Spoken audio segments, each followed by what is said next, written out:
एक जगन्नाथपुरी के राजा थे। उन राजा ने नियम बना लिया कि महाप्रसाद जैसे ही मंदिर से छूटता था, ठाकुर जी को अर्पित होने के बाद सबसे पहले वो महाप्रसाद उस राजा के यहां आता था। और राजा का स्वभाव था वो सिंहासन से उतर करके सबसे पहले महाप्रसाद ग्रहण करते, फिर पुजारी जी को प्रणाम करते थे, फिर किसी और से बात करते थे। प्रसाद की इतनी महिमा। एक दिन वो राजा अपने कुछ अन्य राजा सखाओं के साथ में कुछ खेल रहा था, चौसर खेल रहा था। इतना खेल में व्यस्त हो गया, इतना खेल में मगन हो गया, उसी समय पुजारी जी प्रसाद लेकर के आ गए। किसी ने आके कहा, राजन प्रसाद आया है महाप्रभु जी का। तो राजा ने कहा, बस बस 1 मिनट लगेगा मुझे, उनको बैठाओ, मैं अभी आता हूं। राजा यहाँ चौसर खेलने में लगा, बाहर जाकर के संकेत किया, बोले राजा कह रहे हैं वो अभी आएंगे, आप 2 मिनट प्रतीक्षा करो। तो पुजारी जी को ये बात अच्छी नहीं लगी कि इन्होंने प्रतीक्षा करने के लिए कहा, ठाकुर जी का प्रसाद प्रतीक्षा करेगा। पुजारी जी उठ करके वहां से चले गए। जैसे ही पुजारी जी वहां से गए तो थोड़ी देर में राजा खेल से निवृत्त होकर तुरंत भागा, प्रसाद आया, प्रसाद लेकर के आओ। तो सैनिकों ने कहा, प्रसाद तो ले गए पुजारी जी, आपने प्रतीक्षा के लिए कहा तो उदास होकर के ले गए। राजा को इतनी ग्लानि हुई कि मैंने प्रसाद आया और मैंने मना कर दिया।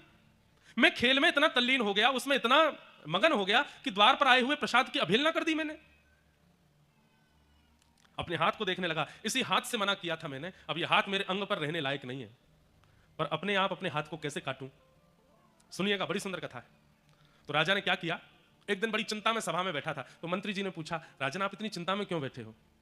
तो राजा ने कहा, मैं तुम्हें बताऊं, तुम किसी को तो नहीं बताओगे? मंत्री बोले, नहीं मैं किसी को नहीं बताऊंगा। बोले, एक प्रेत मेरे कक्ष में आता है रात में, और रात में वो प्रेत नहीं दिखता, केवल उसका हाथ जंगले से दिखाई देता है, और उसका हाथ देख करके मुझे बड़ा डर लगता है।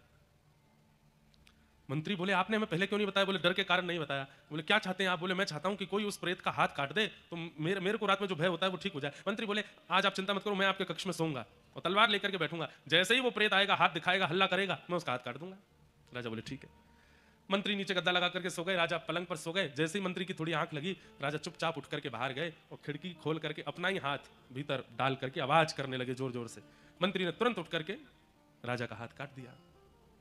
लेकिन जैसे ही देखा तो क्या पाया, अरे ये तो राजा ही हैं। राजा ने अपना हाथ कटवा दिया। मंत्री ने कहा, राजन आपने तो कहा था कोई प्रेत है, आपने अपना हाथ कटवा दिया। राजा ने अपना हाथ कटा दिया, और जब कटे हुए हाथ से राजा जगन्नाथ महाप्रभु का दर्शन करने के लिए गए और कहा, भगवान यही एक अपराध मुझसे हुआ कि मैंने खेल में तल्लीन होकर के आपके प्रसाद को अस्वीकार किया। जिस हाथ से मैंने मना किया था प्रसाद लेने को, आज उस हाथ को कटवा दिया, अब यह हाथ नहीं रहेगा। महाप्रभु जगन्नाथ जी प्रसन्न हो गए, उसको हृदय से लगा करके उसका हाथ पुनः प्रकट करवा दिया और कहा, राजन तुम्हारी इस भक्ति से मैं बहुत प्रसन्न हूं।